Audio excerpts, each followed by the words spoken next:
Hey there, Agents of S.H.I.E.L.D. fans. Welcome to another episode of the Agents of S.H.I.E.L.D. After Show here on AfterBuzz TV. Tonight we are talking about Season 5, Episode 9, Best Laid Plans. We've got a fun show for you guys tonight, so stay tuned. You're tuning into the destination for TV superfan discussion, AfterBuzz TV. And now, let the buzz begin. I am a god. Okay, I'm so sorry. Debatable. Really? Because I'm family with Cassius, and that's what he said.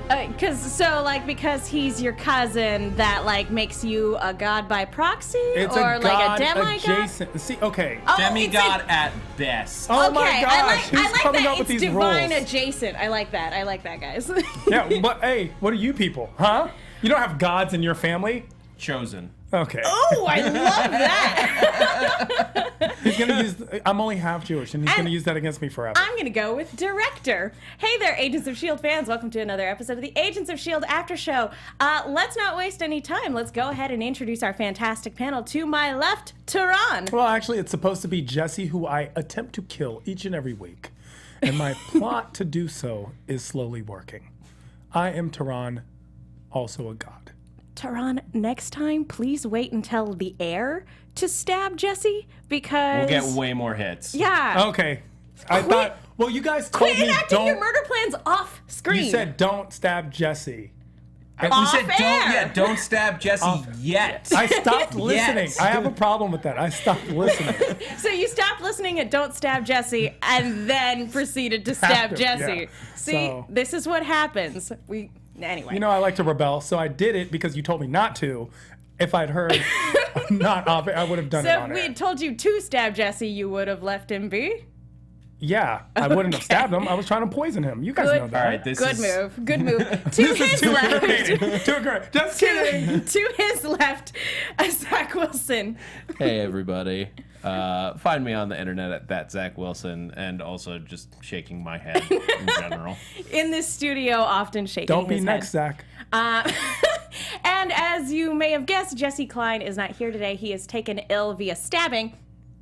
So please tweet him your well wishes at JessKline1 on Twitter and Instagram. And I'm Megan Salinas. You guys can tweet at me at the Menguin. That's TheMenguin. And you can also tweet at the entire team at ABTV Marvel. Zach has got you guys covered on the live chat, and we are going to be keeping an eye on that At least same as hashtag. long as my iPad has power. Fingers crossed. Wow. We'll be keeping an eye on the same hashtag ABTV Marvel for all of you following along on Twitter. So, guys, I know that there was some mixed reception to us being pretty critical of the last episode. That's not to say that we didn't enjoy it, but this episode I thought was leagues above what we had last week. And I really loved the pacing and the action sequences. Did you guys have a favorite moment? Well- This week. Well, hold on. First, I want to just address that. Go ahead. Because here's the thing: when you have to do a live show, talk about and criticize or discuss a Critique. show. Critique. We're not criticizing. Yes, We're yes. critiquing But that's the the key: is that critiquing a show every week, you get into the stuff that was more the louder part. But actually, I really liked last week's episode overall. Because of I like the intertwined timelines, and I thought that was a really interesting use of all of that stuff. This was right back into the story. This episode was right back into the same story, and I have the same issues with it. And there's same positives, same negatives. This is another chapter. I think we have one more episode in this pod or something like that, and it's it feels drawn out overall. The beats were good, but they could have done everything in this episode in about 20 minutes. That's fair. Well, for me, the episode did feel like 20 minutes because it was so much fun. It's such a good, fun episode. Here's the thing. I want people to understand, because we did get a lot of comments of people saying, well, why do you hate the show? We clearly don't hate the show. We're fans of the show. That's why we're here. We love talking about the show. But sometimes when you're talking about something, you can talk about something you don't like and still like it overall. Just because I don't like a part doesn't mean I don't love, right? I still love Agents of S.H.I.E.L.D. It's still one of my favorite, Same favorite here. shows to watch every week.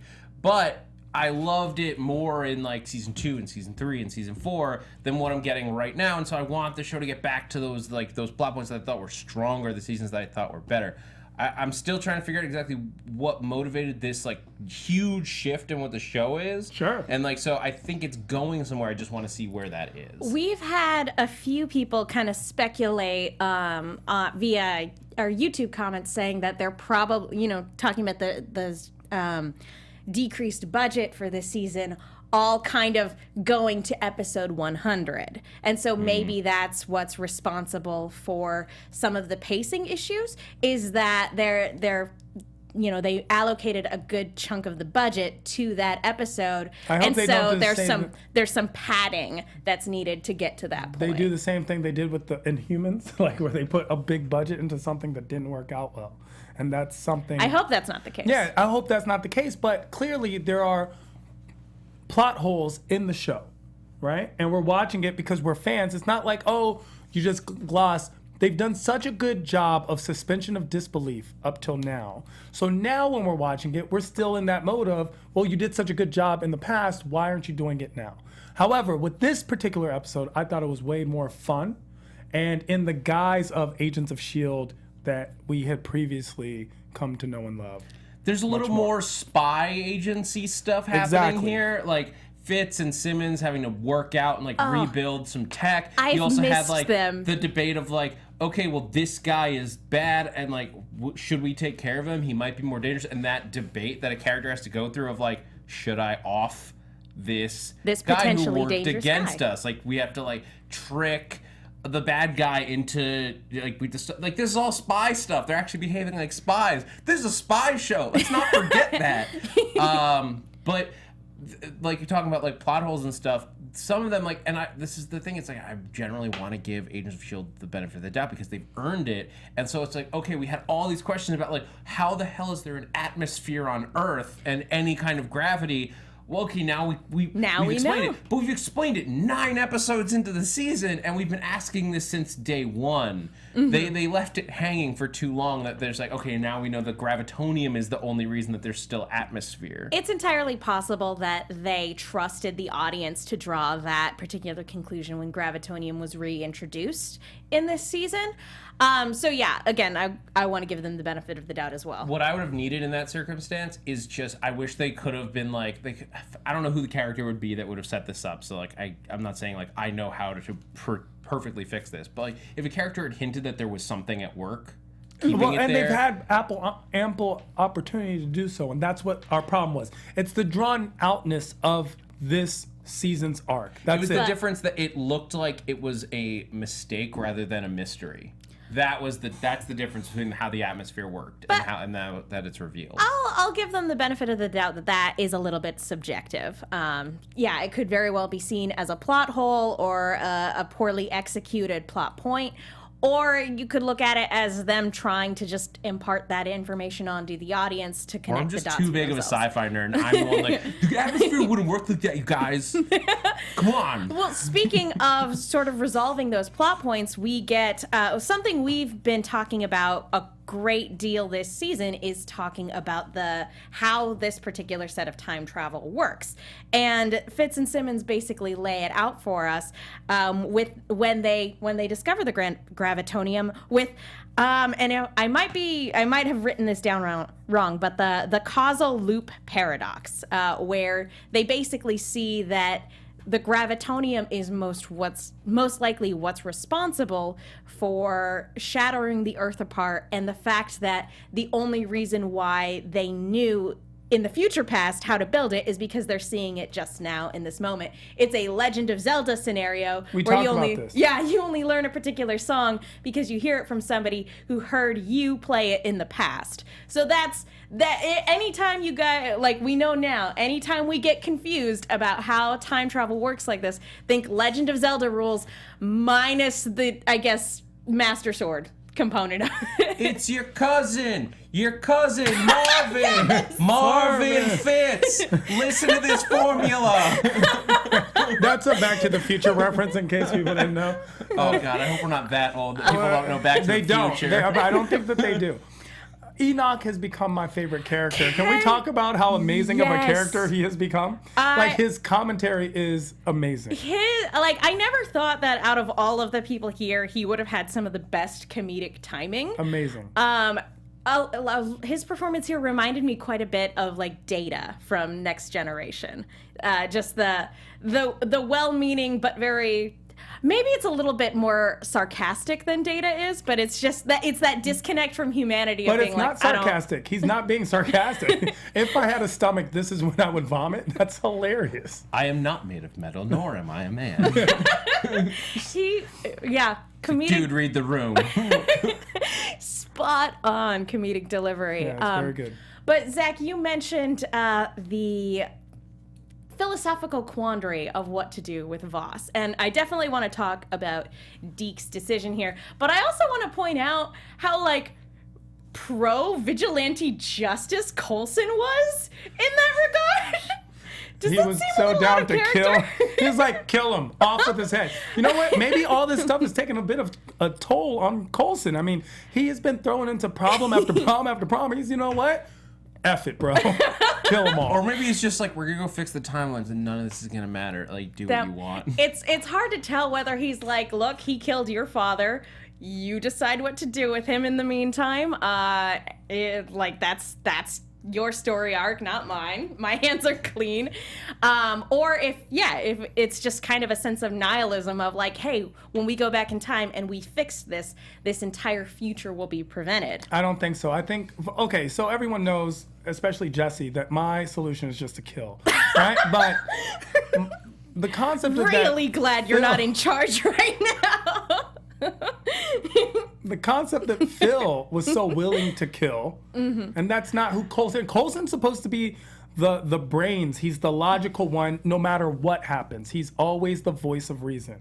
And lately, Coulson's been like, He's been pretty laissez-faire. exactly. He's been a little ready to go.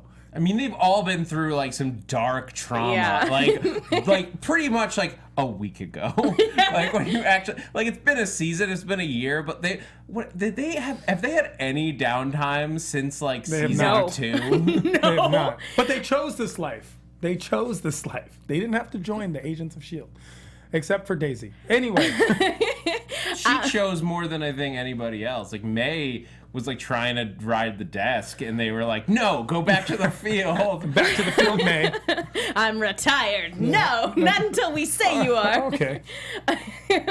But let's talk about Deke here because Coulson basically makes him judge and jury in this particular case. He's like, hey, you go ahead and do what you think is best. Did he do that or did he pass the buck? Which I took it as in he kind of just was like, you deal with it, and that way it's your timeline. I don't want to. I feel like he probably, maybe it's a little bit of like this, we're outsiders in this regard. Now, that's what I'm saying. But it's like also now, because he was an outsider every time he was doing something crazy on the lighthouse or making all these decisions. So on this one, that's why I felt like he passed the decision on to Deke, knowing that would be the easiest way to pass on the responsibility and not have to deal with it himself. Yeah. And that's why I'm saying it's out of character. It's also possible, though, that he looked at this situation and trusted Deke to make the right choice. Trusted Deke? The whole point of this whole show is that because they've threatened Deke's life so many times. They've made him help. But them. here's the thing. This is the episode where Deke's character arc is complete. Yes. Because he's been the type of person to straddle the line, to not pick a side, to not rock the boat, to definitely not be on the up and up, because how are you going to make a profit that way? But he's, like, this entire time, he's been that renegade playing both sides to see who'll come out on top. And this is the moment where he for sure picks a side. And we get a little bit of build up to that with his decision of, what do I do with Voss right now? Because this is the man that killed my father. If he gets out, he could potentially do more damage.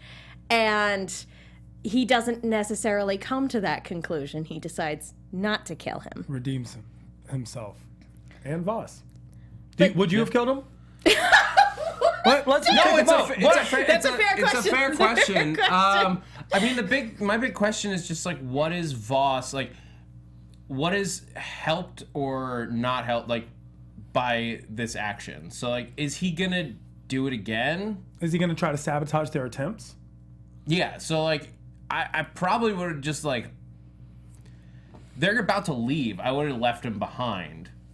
and you can stay here with all the other like people that are staying on the surface. We're just gonna leave you here because like he's been helping his people. Like I would just like wash my hands of the whole situation. Oh, I never thought of it that way. I would have killed him.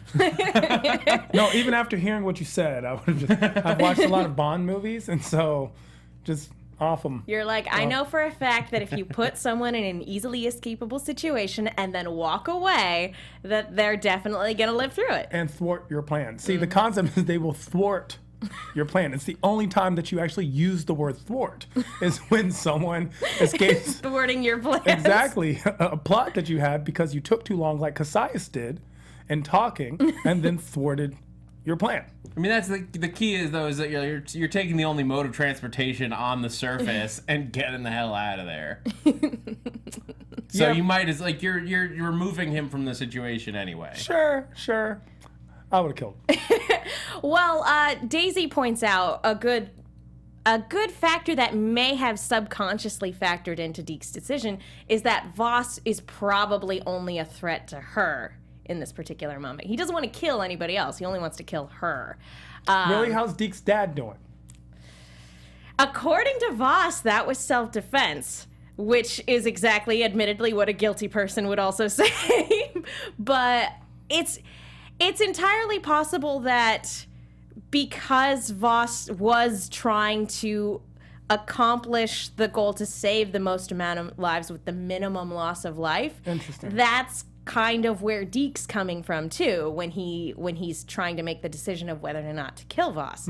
Like, if I take you out now, will that prevent loss of life in the future? And Voss is like, that's exactly the moral quandary I had. Yeah. Have some sympathy for me right now. So I think it's very interesting that given that same moral quandary, Deke chose the exact opposite for course of action, which was letting him go. Redeem himself. But my question to you is this. When Voss said it was self-defense and everyone was kind of buying it, what led Deke's father to attack Voss? Can you just remind me?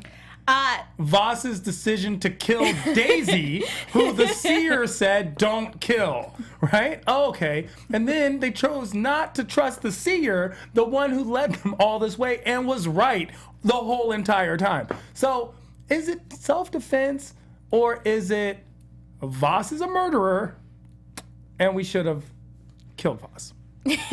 And they named him after a water bottle. Okay, can we discuss? Okay, never mind. I admire the way you stick to your guns. But again, the moment where we know for sure Deke has grown as a character is the moment he decides to get involved in the fight between Inara and Daisy. True. And guys, let's talk about this fight for a moment because this is a fight that's taking place in the middle of a gravity storm as the ship is trying to take off and get into space. So Inara and Daisy are fighting in the cargo hold while gravity is sort of in a little bit of A flux sort of state. If that's not a good setup for a fight, I don't know what is. And this, for me, I kind of have to agree with you, Tehran, because you're like the climax of this fight. Or the way it was resolved was a little anticlimactic, but the setup was so good, and I feel like everything leading up to that final moment was really well done. It was really good. It was a great fight scene. It was actually, to me, more of a redeeming factor for Deke than keeping Voss alive. So the fact that Deke, who's always been a little bit, like you said, towing that line, and also kind of a scaredy cat in a way. Like, he's brazen with his cleverness, but not with his personal strength. Attempted and tried to save Daisy's life at the risk of his own, and even says, I knew this wasn't going to be a good idea. And using Kline protects her, knowing that, honestly, Inara is a master killer and could just take Deke out. And still does it anyway, that to me is redeeming quality. He pulls her down and goes, I immediately regret this decision. Yeah, that Kree is massive. Yeah. So I thought it was a good fight scene, except at the end when basically the gravity and Inara makes this great leap, which is crazy. It's like a Matrix leap. And then all Daisy did was hold a pole. Like, she didn't even, she just held it. And that's she the danger of fighting herself. in 0 Gs is like once you launch, you can't. If you've read stop. Ender's Game, you know all about this. Like, Yes. Once you launch off the wall, there's no stopping momentum. Sure. So Until all you you gotta get to do the is other just wall. like wait for them, and then literally you stick a spike. She couldn't have, like. There's nothing she could have done. She was gonna hit that spike. Well, there is something she could have done. She could have used her balls. She left those at home. Look, it she seems. couldn't. She couldn't use her balls. The pole got in the way. That is. Oh my God! I didn't What? realize that.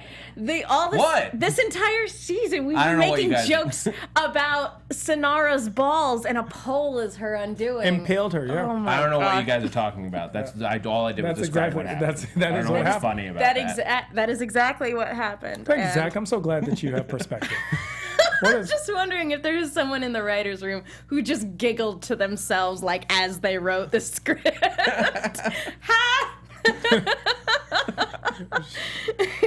I hope there's no children listening to this podcast. And even if there are, it was a pole. And It was Sonara. it was exactly as Zach described it. That So- he's just giving you a play-by-play of what actually happened. That is what happened. It was a fun rematch too because Daisy couldn't use her powers. So anytime we have more of a reliance on the fight choreography, it's a lot of fun. And Daisy's an amazing fighter. Like, this once again proves how skilled of a fighter she is because it's training, and it's maze training specifically. And she holds her own against Sonara, who's clearly if not more skilled, the stronger, because Sonara's Kree, and Daisy doesn't have super strength as her power. And she's not able to use her powers yet. It's interesting, the idea that she doesn't want to get the inhibitor turned off. She's sort of like in this mindset of, if I leave it off, then whatever destruction I might have caused will be impossible. Sure. And now I think we're adding closer and closer to the fact that like she's not responsible at all. Yeah. But it also sets up an interesting dilemma for her. Like, I actually kind of like the idea of her having to go back to the past, but like her powers are just completely blocked and there's nothing that they can do about it. And that means that Just moment means- where she decides not to board the ship and turns and walks into the city, she's basically walking in powerless. Ooh, Yeah. that's an interesting thought. I will say the only thing about this that I'm a little disappointed by is that we were having some really great development with Sonara and Cassius, and now that she's dead, I feel like that isn't really going to go anywhere other Cassius than brings making people him back, so That's fair. Cassius is a god. Again, debatable. Well, there's a can we move on to like Cassius and his whole shtick right now? 'Cause- Absolutely. A good kind of bridge point is that Voss did give a little bit of foreshadowing that apparently a light came down when the world was destroyed.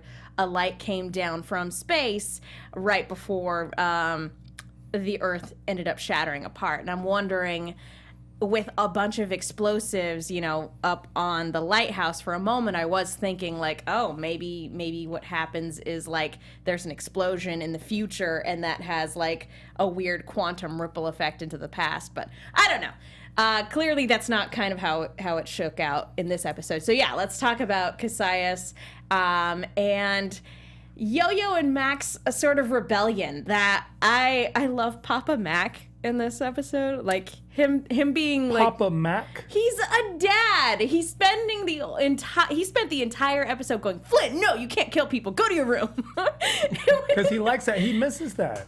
Yeah. He misses being And a dad. I want Flint to go back and move in with Yo-Yo and Max so bad. I do And then there's too. just like a family sitcom half of the show. Where Yeah, the because it's three- cute. Because Flint is 16 now. In 2 years, he's just 18. Like, it's not like. Yeah, they can just do it really quick, and then he moves out, and like we can go on with whatever their lives would be. But like for Okay. those 2 years, great comedic content. Oh, so I like the fact that fantastic. Mac is so fatherly, and especially since we don't see as many strong African American males in that position on television, it's really nice that Agents of S.H.I.E.L.D. threw that in there. And he's a positive father figure. Reminds me of Black Lightning, actually. Very interesting. Yo-Yo it's fun to look at her too because she's being very motherly, but is also like super a bad influence. She's like, hey, if he wants to kill people, he should totally be involved in killing people. She's a super spy. Like, I feel like it's reasonable that she has that perspective. And you know, she was fighting cartels, and she fights cartels in her downtime. That's what she does. That's what she does when she's not busy with S.H.I.E.L.D. stuff. Yo-Yo. Yeah, she's the best. But yeah, we kind of get a wrench thrown into things when, of all people, Tess walks back down. And for, not gonna lie, for a good chunk of this episode, I thought this was a trick. I totally thought that, like, because she was wearing a weird sweater, that like they had somehow reanimated her corpse, Sure. or that it was another Inhuman in disguise. We still don't know how he brought her back. Like, we don't know. Like, Yes, we do. He is a god. the question is it Kree technology? Did they like put her through a form of the Tahiti The Coulson. project? That seems to or- be the implication. Well, it's Kree Yeah. blood or something too, right? Yeah, well, it was Kree blood was a component of the Tahiti project. It helped bring Coulson back That's to what life. I'm saying. So they have this technology somehow. And it was the assumption, is it reanimation versus reincarnation of some type? A rebirth? Or is it actually just her, which makes you question, so do we die? Can they do that to anyone? When can they do that? How far can they do it? What's the cost of doing it? Does that play a part later? Because if someone dies, let's say what we saw in the preview of like Yo-Yo being killed, do they bring her back using the same technology? And does that play out? So the implications of Tess isn't just Tess the character. It's now we have a way to bring back people from the dead that we need when we need them. Yeah, please, just as long as we destroy it by the time we go back to the future, Yes. we don't need like magic blood on the show. No. Yes, we do. Yes, I bet you Jessie wishes he had some of that magic blood right now. To help him with his stab wounds. Oh, allegedly. The other option is like he could have an Inhuman. Like he implied that he has a seer of some kind. Like we don't know what other Inhumans he might have in like his Yeah. stable. Who do you guys think the seer is? Is it someone we've already seen? Probably not. I think sort of. This is like tiny mild spoiler for like the teaser. Go for it. But in the teaser for next week, they showed a quick shot of a character that's called Ty, who was like in the background of the Inhuman like fighting scenes. Sure. Earlier in the season, like we've seen him like twice in the trailer. Is he the for guy next with week. the black, Yeah, the he has dark like eyes and completely black black eyes, eyes, and he's yeah. like bleeding here. Like that to me is that if that's a seer if I've ever seen one. and Ty? So do we Badumtish. know Ty has that ability? No, we don't. I don't know anything else about the character except that we Yeah. saw that one shot and we've seen him before, which implies that he's an Inhuman because he was with the Inhuman people in like the arena and stuff. So and like all black eyes is like that's like classic TV movie I can Seer see. stuff. Yeah. stuff. It's entirely possible that it's also a Unless it's character. Riddick. We haven't been introduced yet. We're still. We'll talk about it during news and gossip. But The chat thinks that like is convinced that it's somebody like a version of our characters that has been stuck around. So like an older version of who's already lived through all of this? I don't know how you or guys like are a time loop version. Yeah, I don't know how you guys are getting down like Yo-Yo somehow being the seer. Like Yeah, that's. this isn't like X-Men Days of Future Past where like Kitty Pryde has like somehow where her powers evolved to like Omega Well, level. We know for a fact that Yo-Yo, after the events that are going to take place on the lighthouse, when they do get back to the past, we know for a fact she leaves S.H.I.E.L.D. because of whatever happens to Mac. Because we saw her in that flashback scene leaving. And when Cassius meets up with them during their quote-unquote surrender, he recognizes her instantly, and he's like, Yo-Yo Rodriguez, which implies that somehow he knows her, and he either knows her because of something she does in the past that becomes that becomes something worth, history making a note of. His seer told him, or as you theorized, it's possible she is the seer. We don't know what happened to her after she left S.H.I.E.L.D. She might have found a way to get back to the future. I don't know why she would work with Cassius if that's the case, but it's a possibility. One with a lot of holes in it, now that I say it all out loud. Which is why I want all these holes to be just, I need them to be tied in and filled by the time we finish this arc. That's why, that's what my biggest critique is they've introduced so much information, and I have given them the benefit of the doubt slowly, but how long did you say, how many more episodes in this particular I'm double arc? checking that right now. They said that this pod was going to be 10 episodes. So it's either 1 or 2 at the most. Yeah, I think, let me look it up. So if it's 1 or 2 at the most, I'm going to need a lot of this stuff. I'm going to want to understand. I want to know why Fitz wasn't one of the ones taken to begin with, right? And how that causal loop happened where it's like the Zelda thing you said, but why? Like, just because. There has to be a reason. I want to know where Enoch, like, what's Enoch's real storyline, because there's more to that story. Yeah. I'm going to want to know what happened. If we don't know why Cassius is going through all this to begin with, I'm going to be very frustrated as a viewer. Next week is the 10th episode. And if the earlier reports that the initial pod was going to be 10 episodes is true, and they didn't change anything, then yes, next week would be the last one of this pod, which makes sense because that would give them the 99th episode back in regular Before time 100. to tie up like any arcs, and then it's episode 100, which is the one where everyone's sort of speculating a big Black Panther tie-in. Yeah, because like even now, it's the same week. I'm still wondering what happened to VJ. Like, why did he get? And then we see him and still at the bottom of the ocean in the past. I'm still like, what? VJ, hey VJ, why make me so attached to this guy? You know what I'm saying? I'm still waiting for a Robbie Reyes and his beautiful hair to come back. Oh, here we go. Like, we got to get a payoff for that Coulson's deal with the devil thing, right? Yeah. Oh my god, if that would be the pod, just like going back into the Ghost Rider stuff, I would love that. Mm-hmm. I don't know. We could speculate on next pod forever. For absolutely. And guys, like I said, I have full faith that by the time we get through this particular pod, all of the loose ends will be tied up. So it's just one of those things about being patient. And if it doesn't, then we Fight them to the death. Whoa. Okay. Just say. I was gonna say write a strongly worded letter, but okay, that works too. I will write a very strongly worded letter if they have not. They've now introduced gravitonium multiple times in this season.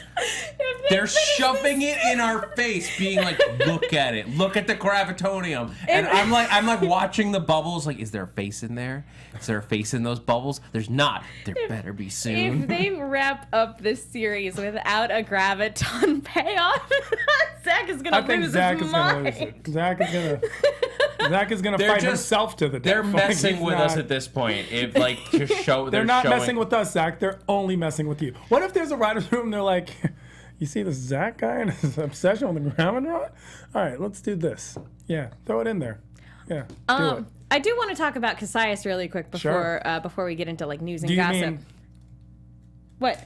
Cassius? Uh-huh. Who is a god? I was waiting for that. Is that who you're referring to? Yes. Okay. Because we see him, I feel like a lot of groundwork is being laid for him just becoming more and more unhinged. Because in this episode, he's, asserting his dominance as a god, which is really funny when you think about it, because when we were just getting into all of the Inhuman stuff way back in like season 1 and 2, the Kree were referred to as angels and these like celestial heavenly beings. So it's funny that he's like, yeah, I'm your god now. But he's outsmarted in this episode, even though there is a little bit of back and forth because he has the foresight to at least have a force field so that Yoyo can't jump off his head. Well, I think she was just gonna snatch the little controller. The controller. But she really wanted to cut off his head. It was a dramatic scene and it definitely made me wince, but at the same time it was this very Roadrunner-esque sequence where she runs right into the force field. Wile E. Coyote slap. But she should have seen that coming. But I mean, this whole thing shakes out very poorly for him. Like, the second Tess comes back almost empty-handed, he's like, yeah, I'll go down there and meet them face to face. That sounds like a good plan. And it's that arrogance. He's that's arrogant. there. His downfall is clearly hubris, no matter how we look at it. That's Cassius, and most gods, myself included. He goes down there in his hubris, and this plan totally backfires on him. And now we know for a fact that Sinara's dead, and they're on their way back to the lighthouse. Or does it? And I'll say why. Because we're introduced to the fact that he goes down and talks to them, which to me, or to you mere mortals, seems stupid. But he has a seer. And what if his seer saw him go down and talk to them? Like, this is part of the... This is all part of the grand plan. Exactly, because he has a seer. So he knew right away that the ship was coming and all these things. Clearly, his seer is smart. His seer is correct, if nothing else. So why else go down there and be ready with the force field? That's did a fair Cassius point. think of that, or did the seer advocate for that? That's a fair point.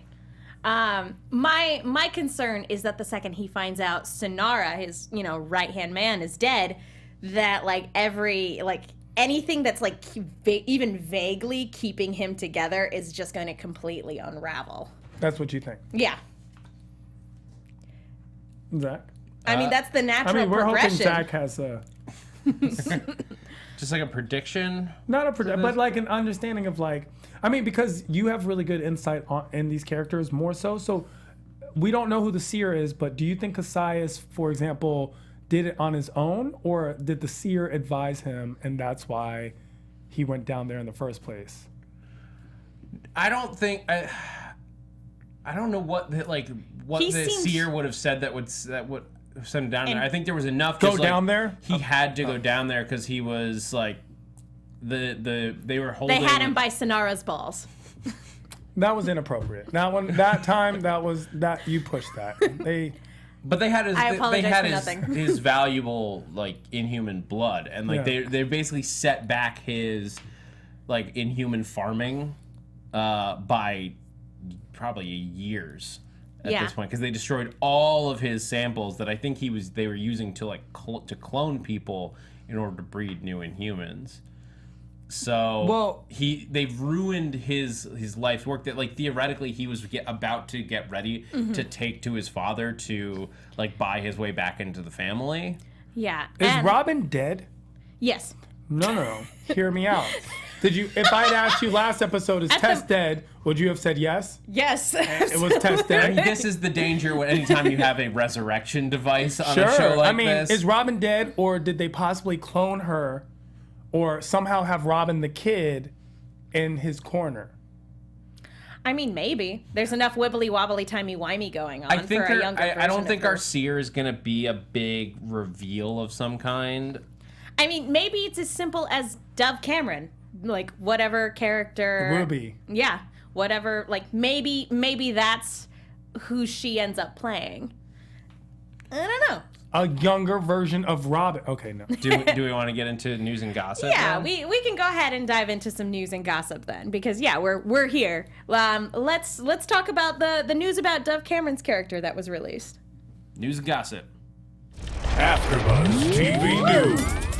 I saw the finger ready to hit the button. So Dove Cameron's character has been revealed, leaving me in a question as to why they didn't just say something about this. Why the early secrecy? on. Yeah, why the secrecy? Her character's name is Ruby. Mm-hmm. And she is the only things we know about the character is that she's the daughter of General what was the General Hale, who was the woman who killed the two agents that were guarding Fitz earlier this season. That's all we have, and a photo of her looking like a rebellious teenager in her hippie bedroom. Okay, then it's probably not her in the future. Then we'll probably be introduced to her when our group gets back to the past. Oh yeah, Back to episode 100. Yeah, 100%. I was just. When is she? Does this say when she's getting revealed? what the whole thing is, it could be just because March they wanted 2nd. to build it up. Like, I would have built it up. That was a big thing, and it garnered a lot of interest in her character, and we still want to know what the storyline is with Ruby. And especially after the way we were left off with General Hale. Yeah. I mean, Ruby is clearly going to be a huge reveal. Yeah, It's going to be a huge reveal of who General Hale is, because the speculation was she could have even not been human, the way she callously killed the two officers. So There was some murmurings that Hale might have been an LMD who might have been working with the Superior in that regard. It's hard to say, but chances are, given where we left off with her, that she will most likely be an enemy to S.H.I.E.L.D. when they do get back to the past, because they still have to live through that whole Mace fallout thing of the director getting killed, of... Jed Whedon said the role she's playing, she's not an obvious fit for. That's the quote. Okay, so she's been cast against type then. That's what he's saying. Okay. We'll see what that adds up to. I don't know Dove Cameron as an actress well enough to say what her type definitely is. it's actually right up this sci-fi alley. But yeah, okay, we'll see. Like, Look, if she was cast as a nun, no, I'm just saying, in a Daniel Day-Lewis movie, that would probably be against type. but is she a more like a gentle person? Does she generally play more gentle characters versus aggressive characters? Like, I think it's probably something more in line with that.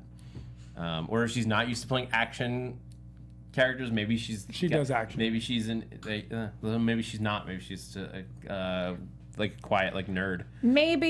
Maybe it's also whether or not she's an ally or an enemy sort of thing. Like, is she playing a good guy or a bad guy? If she normally plays good guys, maybe she's going to be more of an antagonist in this regard. Somebody's saying Skrull. I see the word Skrull in the chat. Ooh. We've been saying that for like 3 seasons. I don't buy them introducing Skrulls on S.H.I.E.L.D. unless they're going to introduce them into Infinity War, and then it's going to be like working backwards, like, oh, well, Agents of S.H.I.E.L.D. secretly been doing Skrulls this whole time.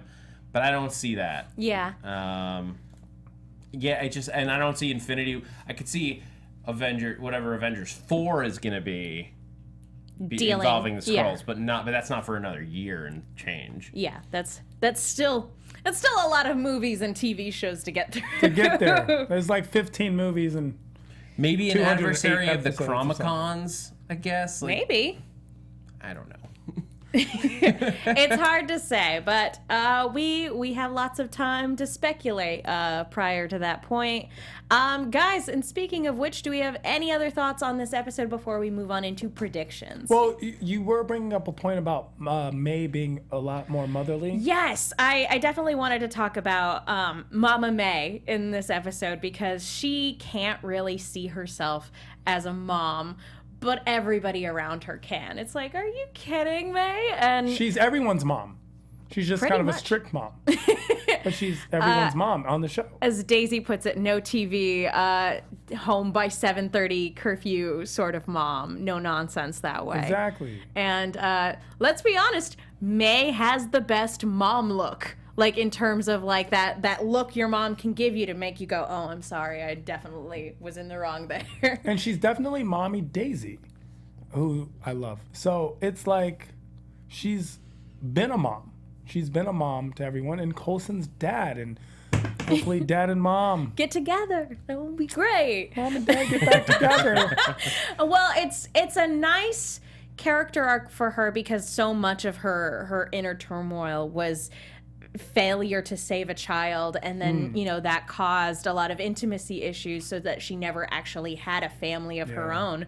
So knowing that in the future past she's going to be a mother to this young girl, that's a very fulfilling thing for her, and I personally really like where they're going with that. But by presenting, by fixing the future, or the past, future past, whatever, she won't ever have that, or she won't have that with Robin. Well, she'll be able to hopefully go back and save Robin's actual mom, which I expect as we get into predictions with a minute left. I will predict that is going. We're going to have a very emotional moment, not next episode, but the episode after, between May and Robin's mom, as it's like passing the torch back.